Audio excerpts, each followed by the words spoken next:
এই শালা তোর মরণ নাই, মরগা খেয়েছিস সারা বসে থাকছিস। শালা তোর মরণ হয় না রে, ঘর থেকে বেরিয়ে যা। এত বড় হয়ে গেলে এখন কাজ করতে পারছিস না। এই তুমি কি বলছো? ওকে বকছো কেন? এই তুই চুপ কর। আজ তোর আজকারা পেরেই তো বাবার হোটেলে বসে বসে খাচ্ছে।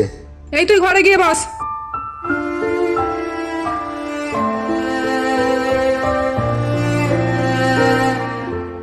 এই তুমি শোনো, এই বাড়িতে হয় তোমার ছেলে থাকবে, নয় আমি থাকবো। ও যদি বাড়িতে থাকে তাহলে আমি বিষ খেয়ে মরে যাবো।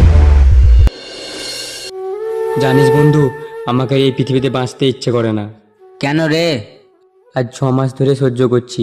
বাবা অকারণে গালাগালি দিচ্ছে, মা যদি আমার হয়ে কথা বলছে তো বলছে বিষ খেয়ে মরে যাব। মা আর সহ্য করতে পারছে না, মা আমাকে গালাগালি দিচ্ছে। পৃথিবীতে ছেলে হয়ে জন্ম নিয়েই পাপ করেছি। হ্যাঁ রে বন্ধু, সেম কেস আমারও বাড়িতেও। এই পৃথিবীতে যত গরিব মায়ের সন্তান আছে সবেরই অবস্থা একই। তার মধ্যে কিছুটা ভালো, কিছুটা খারাপ, বেশিরভাগই খারাপ। বন্ধু তুই বল, এখন আমি কি কাজ করব? আমি তো কেবলই ক্লাস 9-এ পড়ি, তাও তো বাড়ির সব কাজ করি। বাবাকে বলছি মাধ্যমটা দিয়ে কাজ করব, বাবা তাও শুনছে না। বাবা বলছে কাজ কর, রাজমিস্ত্রির কাজ করতে বলছে, ছাদ ঢালাই করতে বলছে। আমি এখন কি করব বলতো বন্ধু? এগুলো কি বলা উচিত বাবার? এ আর বলতে হবে না রে, বেশিরভাগ ছেলেরই এইরকমই অবস্থা। চিন্তা করিস না, এরকমভাবে মাধ্যমিকটা দিয়ে দে, দিয়ে বাইরে চলে যাবি। দেখি এখন কি হয়। ছেলে হয়ে যখন জন্ম নিয়েছি অনেক সহ্য করতে হবে। থাকলে বন্ধু আমি চললাম। হ্যাঁ।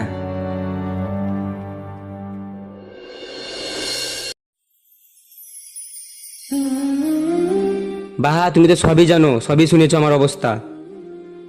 শোনো রাকেশ, যদি এরকম ব্যাপার আমার বাবা শুনতে পায় তাহলে তোমার আমার সম্পর্ক কোনোদিন মেনে নেবে না। তাহলে আমি কি করব? মরে যাব? না রাকেশ, তুমি মরবে কেন? যখন ছেলে হয়ে জন্মেছো তোমাকে সব কষ্ট সহ্য করে নিতে হবে। তুমিও দেখিয়ে দাও তোমার বাবাকে তুমিও টাকা ইনকাম করতে পারো। আর একটা কথা শোনো, আজ থেকে তোমার সঙ্গে আমার কোনো সম্পর্ক নেই। এ তুমি কি বলছো বাহা? এই দুঃখের টাইমে তুমি আমার পাশে নেই? সারা জীবন আমি তোমার পাশে আছি। তুমি যেদিনকে নিজের পায়ে দাঁড়াতে পারবে সেদিনকে আমি তোমাকে বিয়ে করব। আমি তোমার অপেক্ষায় থাকবো। রাকেশ তুমি যাও, এই নাও কিছু টাকা, আমি যাই তাহলে। ঠিক আছে, যাও।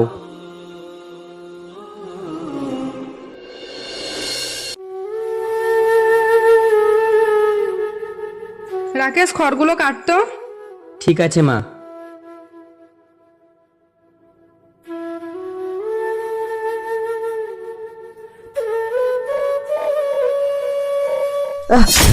আমাটা কেটে এলো রে। মাগো কি রক্ত পড়ছে। কি হলো রে, তোর আঙুলটা কেটে দিলি? চেপে ধর, চেপে ধর, আঙুলটা চেপে ধর, দেখে শুনে কাট। এত বড় ছেলে হয়ে গেল, ওটা খ্যার কাটতে পারে না। আর সালা তোর মরণ হয় না? সালা খেতে লজ্জা লাগে না? তাহলে ঘর থেকে বেরিয়ে যা। তোদের বয়সটা না কত খ্যার কাটে জানিস? এই তুমি ওকে বকছো কেন এইভাবে? ছোট ছেলে, কাটতে পারে না, হাতটা না হলে কেটে গেছে। এই শালি, তোর আদর পেয়েই তো আজ এইসব হচ্ছে। আজ হয় ও থাকবে, এবার তো নয় আমি থাকবো।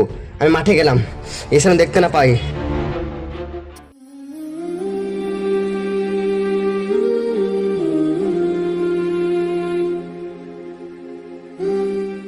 খাবারটা খেয়ে নিস।